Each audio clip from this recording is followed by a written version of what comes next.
Iniciamos entonces con las leyes de Newton. Primera ley.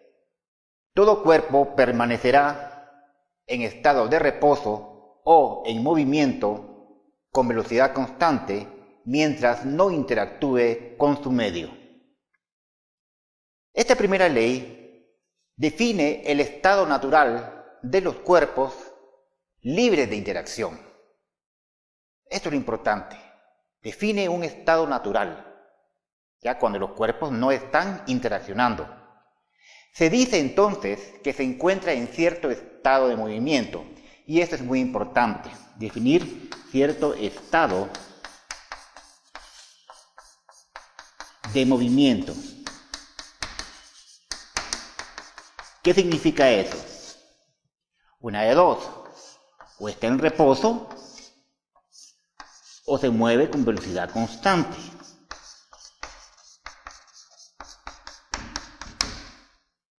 Una de dos. Ese sería el estado natural de los cuerpos mientras no interactúen entre sí. Ahora, el problema es que si yo me encuentro en este momento en reposo o en movimiento con velocidad constante, pues la verdad no lo sé. Porque en este momento la Tierra se está moviendo. Mas yo en mi sistema acá de referencia digo que estoy en reposo. Pero la Tierra se mueve. Y se mueve básicamente con una velocidad casi constante y los cambios son muy pequeños para ser sensibles. La Tierra está rotando. Pero yo no siento que rote. Entonces, bajo mi sistema de referencia acá, en la clase, básicamente me encuentro en un estado de reposo. Más me estoy moviendo. Ese es un punto importante. Entonces, ya que yo no puedo distinguir mi estado de reposo o en movimiento con velocidad constante, se concluye algo. La primera ley nos dice que no existe un sistema de referencia absoluto. O sea, no existe un sistema de referencia que yo diga, mira, yo estoy en reposo. U otro que diga, mira, yo me estoy moviendo en mi sistema con velocidad constante. Pero lo más importante es que una de las ideas principales de todo ello es que la primera ley nos dice que todos los cuerpos en la naturaleza se encuentran en un estado de movimiento. Básicamente, todos los cuerpos se mueven. Esa sería la idea central de la primera ley. Entonces, simplemente, la primera ley nos define un cierto estado de movimiento, mientras no interactúe con su medio. O está en reposo, o se mueve con velocidad constante. Ese sería el estado natural de los cuerpos sin interacción.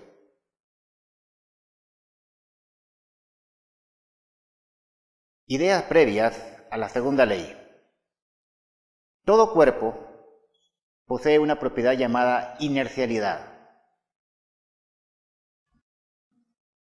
Ahora, ¿qué significa esto de inercialidad? Significa que todo cuerpo presenta una oposición a cambiar su estado de movimiento.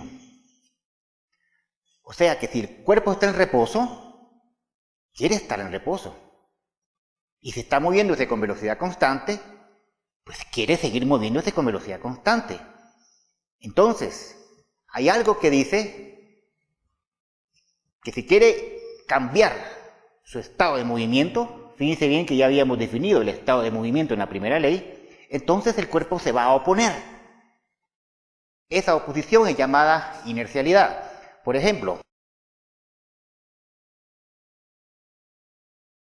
ustedes tienen esta masita acá. Ella está en reposo ahí y ella va a seguir queriendo estar en reposo mientras no se le perturbe. Pero si se le va a perturbar, se va a oponer. Entonces, si yo vengo y hago, por ejemplo, así la perturbación acá, que se note la perturbación, bueno, yo tengo que experimentar cierta acción para yo perturbar esta masa. Pero si la perturbación es muy rápida, ella sigue en reposo. Y ella va a querer, estando, en seguir en reposo. Ahí pueden ver ustedes cómo, ahí está la masita, la interacción es rápida y continúa en reposo. Esa es la idea central. Ahora, la medida de esta propiedad se llama masa.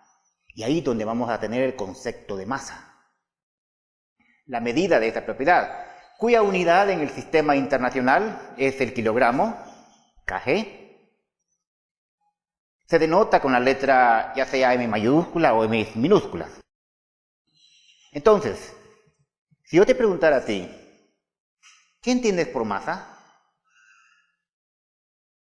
Entonces la respuesta sería, con lo que acabamos de decir, que la masa es la medida de la propiedad llamada inercialidad. O sea, esto que está acá, esa propiedad que tiene el cuerpo de poner una oposición a cambiar su estado de movimiento. ¿Ya? Si está en reposo, quiere estar en reposo. Si se mueve con velocidad constante, quiere seguir moviéndose con velocidad constante. Esa es básicamente la medida. Y la medida de ello es la masa. Ahora, aunque en nuestra vida cotidiana, la masa se identifica con la cantidad de materia que posee el cuerpo. Pero básicamente, el concepto básico de masa está en la medida de esa propiedad llamada inercialidad.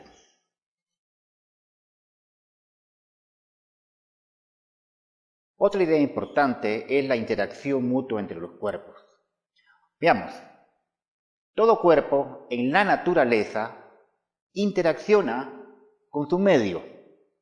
El medio puede ser otros cuerpos, el medio puede ser lo que esté alrededor de ese objeto o cuerpo. Interacciona.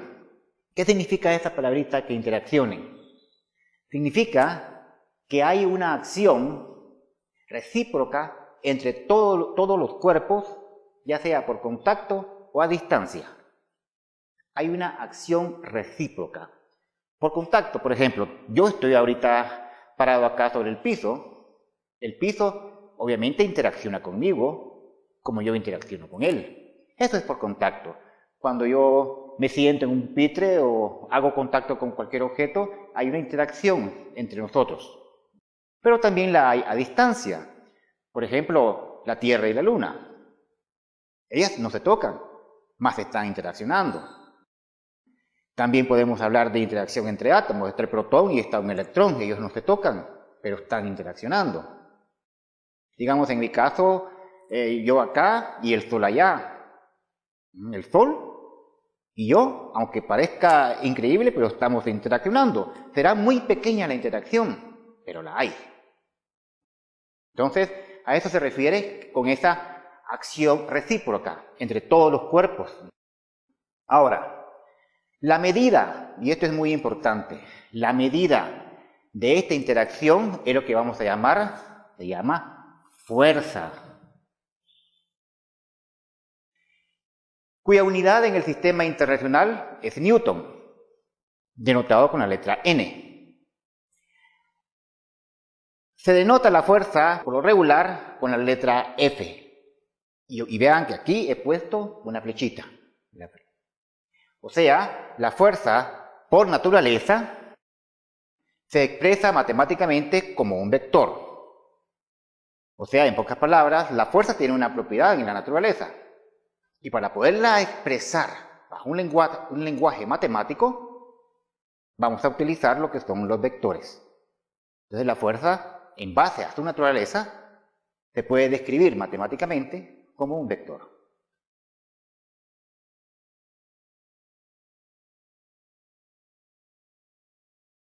Ahora, si por alguna razón un cuerpo experimenta un cambio en su estado de movimiento, fíjate bien, el estado de movimiento, el cuerpo está en reposo o se mueve con velocidad constante.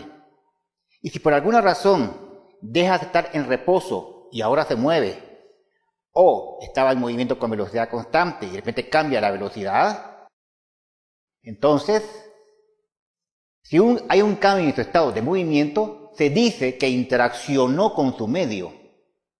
Y esta es la causa de la aceleración A del cuerpo. ¿Está bien claro? Esta es la causa de la aceleración. Recuérdate que cuando estábamos en la parte de cinemática habíamos definido la aceleración como el cambio o la razón de cambio de la velocidad en la unidad de tiempo. Pero veámoslo así de simple, un cambio en la velocidad en un cierto intervalo de tiempo. ¿Quieres verlo así? La cosa es que tiene que haber un cambio en la velocidad.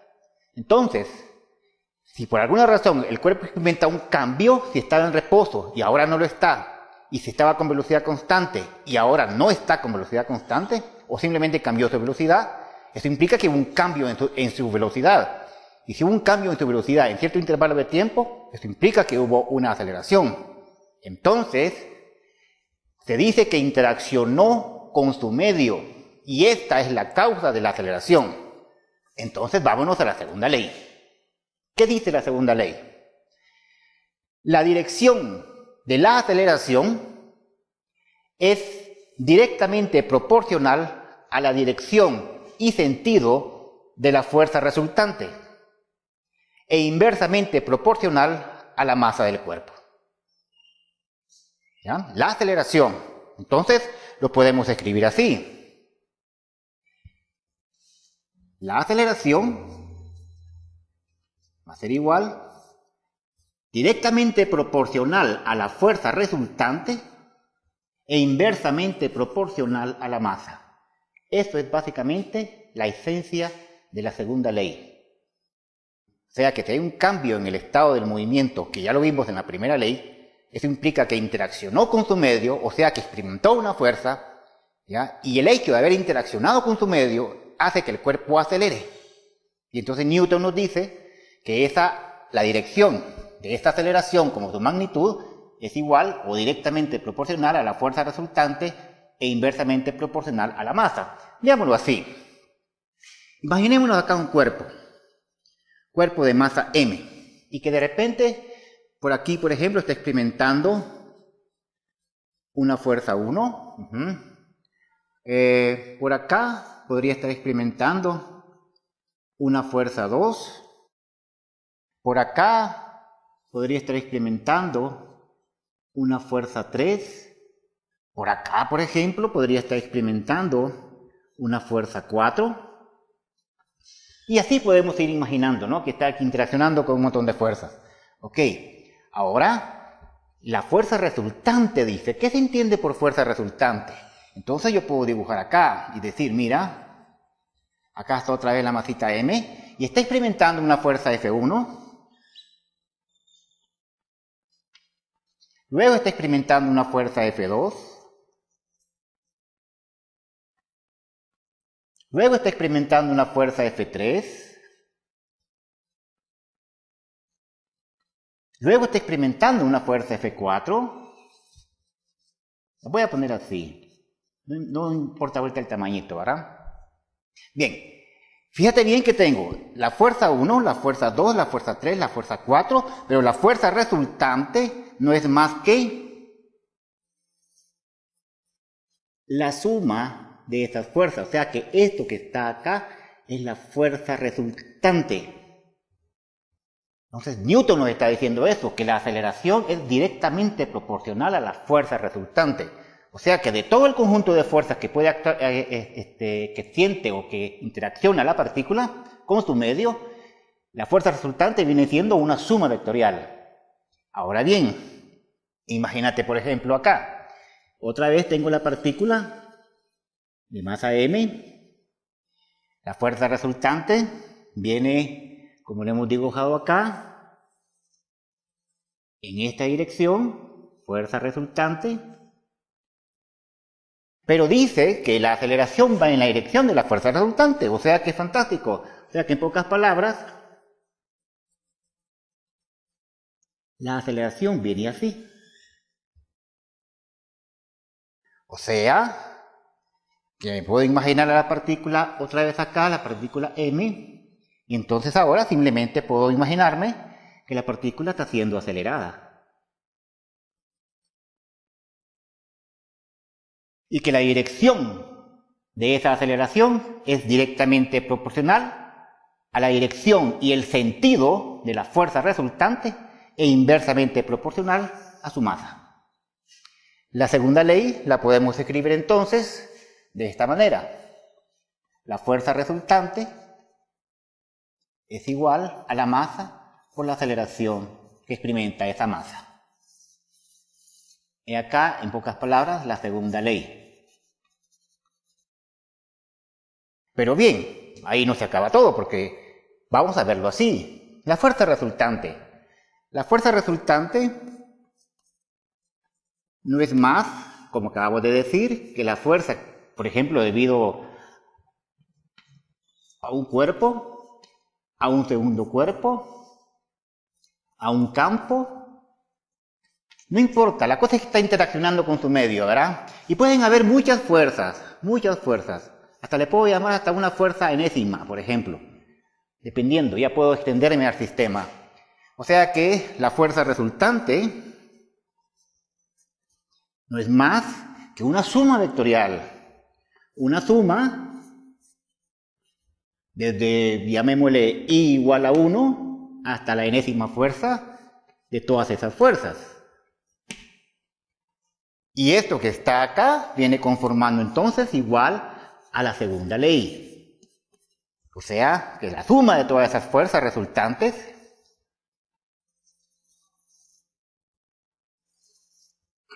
la suma de todas las fuerzas, que es la fuerza resultante, viene siendo igual a la masa por la aceleración del sistema. Ahora, nuestra premisa en este momento es cómo calcular, ¿ya? Bajo el punto de vista matemático, cómo hacer esta suma vectorial. ¿Cómo procedemos entonces a calcular esta suma de fuerzas ahí en la segunda ley? Básicamente, al sumar fuerzas, hemos de considerar las componentes de las fuerzas en un sistema de coordenadas dado. En nuestro sistema físico, cuando uno está estudiando algo, uno elige el sistema de coordenadas. Por ejemplo, si estoy estudiando caída libre o un carrito que va por una carretera, lo viable sería un movimiento en una dimensión y escogemos un sistema de coordenadas cartesianas. Ahora, si estamos estudiando, por ejemplo, la Tierra girando alrededor del Sol, pues lo viable sería escoger un sistema de coordenadas polares. Así podemos escoger un sistema de coordenadas cilíndricas o un sistema de coordenadas esféricas según sea el problema. En nuestra física básica vamos a escoger básicamente un sistema de coordenadas cartesiano por el hecho de que vamos a escoger movimientos básicamente en una dimensión. Entonces, ¿qué tenemos? Vamos a poner acá un sistema de referencia donde está el observador siempre en su 0, 0. Y ahora vamos a escoger un sistema de coordenadas cartesianas, x, y, z, así. Muy bien, ahora le vamos a asociar a estos ejes, acá el eje x tiene asociado su vector unitario y, el eje y tiene asociado su vector unitario j, el eje z tiene asociado su vector unitario k, y entonces básicamente podemos escoger, acá así, este espacio, el espacio x, y, z, el sistema de coordenadas cartesianas x, y, z, genera todo el espacio que está acá, donde las partículas se van a estar moviendo, etcétera, etcétera. Y los vectores unitarios y, j, k generan un espacio vectorial. Y eso es lo importante, ¿verdad? Tenemos nuestro espacio donde están todos los movimientos de los cuerpos y a su vez el espacio vectorial. Entonces, básicamente puedo decir que la sumatoria de todas las fuerzas desde I igual a 1 hasta n viene siendo igual a la sumatoria de todas las fuerzas en x en dirección y más la sumatoria de todas las fuerzas en y en dirección j más la sumatoria de todas las fuerzas en z en dirección k. Esto sería básicamente la sumatoria de todas las fuerzas escrita ya en un sistema de coordenadas cartesianos. Ahora, esto lo voy a escribir también como un punto de coordenada en ese sistema, o sea, lo puedo poner así. Sumatoria de fuerzas en x, coma, sumatoria de fuerzas en y, coma, sumatoria de fuerzas en z. Eso es igual a la masa por la aceleración. La aceleración también la voy a escribir respecto a ese sistema de coordenadas. Así. Y entonces, los vectores son iguales sí y solo sí, sus componentes respectivas, tanto en X como en Y como en Z, son iguales. Esto implica que la sumatoria de todas las fuerzas en X tiene que ser igual a la masa por la aceleración en X. La sumatoria de todas las fuerzas en Y es igual a la masa por la aceleración en Y. Y la sumatoria de las fuerzas en Z tiene que ser igual a la masa por la aceleración en Z. Acá tenemos entonces tres ecuaciones, de las cuales son, bajo el punto de vista cartesiano, cada una en una dimensión, en dimensión X, en dimensión Y y en dimensión Z. Nosotros en la física básica básicamente vamos a trabajar en dos dimensiones. Una observación, y muy importante, es que la segunda ley, por ejemplo, si hago la observación de la sumatoria de fuerzas en X, esto es igual a la masa, y la aceleración, según te recuerdas, es la razón de cambio de la velocidad en X en la unidad de tiempo. O lo puedo escribir de esta manera. La sumatoria de todas las fuerzas en X es igual a la masa, pero la velocidad o la rapidez en X acá simplemente es la razón de cambio de la posición en el tiempo. Con esta derivada yo tengo que la aceleración no es más que la segunda derivada de la posición en el tiempo al cuadrado. O sea, aquí puedes observar, en este pequeño detalle te estoy dando a observar la importancia de estudiar ecuaciones diferenciales. Porque la segunda ley, en este caso en una dimensión, acá solamente hay que conocer las fuerzas que hay en dirección X, y entonces hay que resolver el sistema. Y en primer lugar, aquí aparece una ecuación diferencial de primer orden, y en esta parte aparece una ecuación diferencial de segundo orden. Bien, ahora, un aspecto importante. Digamos, primero, ya dijimos, escogemos el sistema de coordenadas. Trabajamos la segunda ley en base a ese sistema. Pero hay un punto importantísimo, sumatoria de fuerzas en X, etc., como que dice sumatoria de todas las fuerzas. Por lo tanto, antes de trabajar la segunda ley, hemos de considerar un diagrama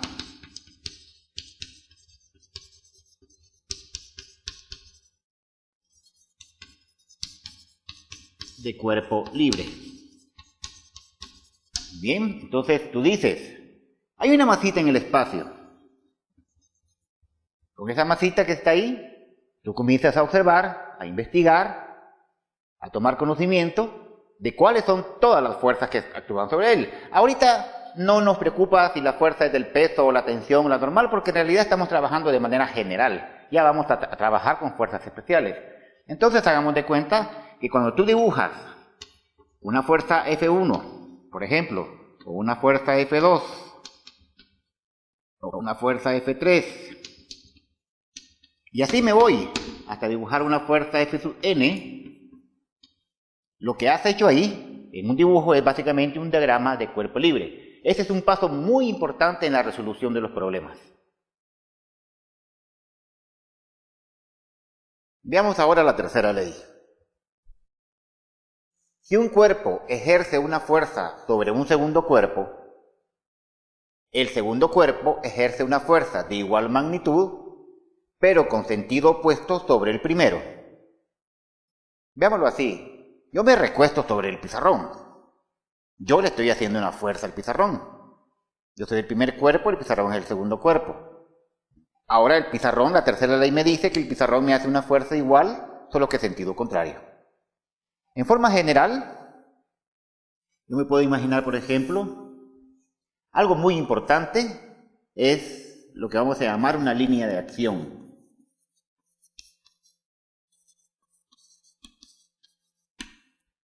En la línea de acción vamos a considerar, por ejemplo, cómo se construye ella. Asumamos de cuenta que están las dos masas, una masa M1 acá y una masa M2, considerada como partículas, o viéndolo así, considerando el centro de masa. Entonces, sobre esos dos puntos trazo una línea, y esa es la llamada línea de acción de la fuerza. Entonces, por ejemplo, la tercera ley me dice que si un cuerpo ejerce una fuerza sobre un segundo cuerpo, o sea, este es el segundo cuerpo, y ejerce una fuerza, pongámosle que sea de atracción, y voy a poner, observen la nomenclatura, la fuerza que experimenta el cuerpo 2 debido al primero. Entonces, el segundo cuerpo le ejerce una fuerza al primer cuerpo, tal que tiene igual magnitud, pero sentido opuesto. El sentido opuesto significa que la flechita es contraria. Y entonces, básicamente, escribimos la fuerza que experimenta el primer cuerpo debido al segundo. También se puede considerar así. Tenemos las dos masas acá, una masa M1, una masa M2. Y puede darse el caso de que experimenten una fuerza de repulsión, la fuerza que experimenta 2 debido a 1, y por consiguiente la partícula 1, la masa 1, experimentará una fuerza de igual magnitud, pero sentido opuesto, la fuerza que experimenta 1 debido a 2. Básicamente esa es en esencia la tercera ley. Veámoslo así. Imaginémonos una masa M1 por acá, una masa M2 por acá, pongamos 3 masas, una masa M3. A continuación, dibujamos su línea de acción. Línea de acción entre M1 y M2, línea de acción entre M1 y M3, línea de acción entre M2 y M3. Ahora supongamos, por ejemplo, que entre M1 y M3 hay una interacción tipo de repulsión, donde aquí yo puedo dibujar que la fuerza que experimenta 1 debido a 3, la tercera ley me dice que él también va a experimentar una fuerza acá, la fuerza que experimenta 3 debido a 1. Hagamos de cuenta que entre 2 y 3 hay una atracción, y podemos decir la fuerza que experimenta 2 debido a 3, y acá la tercera ley me dice que 3 va a experimentar también una fuerza, solo que sentido contrario. También nos podemos imaginar que entre la 2 y la 1 hay una fuerza, digamos, de repulsión también. La fuerza que experimenta 1 debido a 2. Y acá tenemos la fuerza que experimenta 2 debido a 1. Y así nos podemos ir imaginando más fuerzas, por ejemplo, pero dejémoslo ahí. Hay un caso muy importante. La segunda ley se centra básicamente en una masita M, y tú te preguntas, ¿qué fuerzas actúan sobre esa masita M? Y entonces, una vez que ya conoces todas las fuerzas que experimentas ahí, tú dices, bueno, entonces vamos a averiguar la dinámica de todas las fuerzas que están actuando sobre la partícula 1 y la aceleración que está experimentando esa partícula 1. Entonces ahí vas a encontrar las ecuaciones de movimiento del sistema, ¿ya? Y vas a predecir un montón de cosas. Pero lo interesante de la tercera ley es que si yo nada más estoy analizando una masita, la tercera ley me dice que hay algo allá, por ejemplo la masita M3, que también está experimentando una fuerza cuando interactúa con la masa M1, o en el caso de la masa M2, que también está experimentando una fuerza. O sea, en conclusión, la tercera ley me implica que las fuerzas en la naturaleza no están solitarias, están en parejas. O sea que si yo vengo y digo, mira, yo experimenté una fuerza, algo por ahí experimentó también la misma fuerza, solo que con sentido contrario. Ahora, para terminar, me gustaría dar una observación acerca de la tercera ley, y es la siguiente. Por ejemplo, tengo las dos masitas, acá así, una masita M1, una masita M2, y ahora voy a dibujar unas paralelas acá así. Por ejemplo, voy a poner aquí la fuerza que experimenta la masita 1 debido a 2, y aquí voy a dibujar la fuerza que experimenta la masita 2 debido a 1. Ok, aquí si te das cuenta, las fuerzas tienen, vamos a decirlo así, igual magnitud, pero sentido opuesto. Pero, date cuenta de algo, no están sobre la línea de acción. Por lo regular se dan fenómenos en la naturaleza, en la teoría más que todo del electromagnetismo, donde se puede observar esto. A este tipo de expresión de la tercera ley se le va a llamar la tercera ley débil. Ahora, en la mecánica clásica la vamos a trabajar así. A este tipo de expresar la tercera ley de Newton la vamos a llamar la tercera ley fuerte. Entonces, que quede claro que para nosotros la tercera ley se va a especificar de esta manera, aunque también se puede dar así.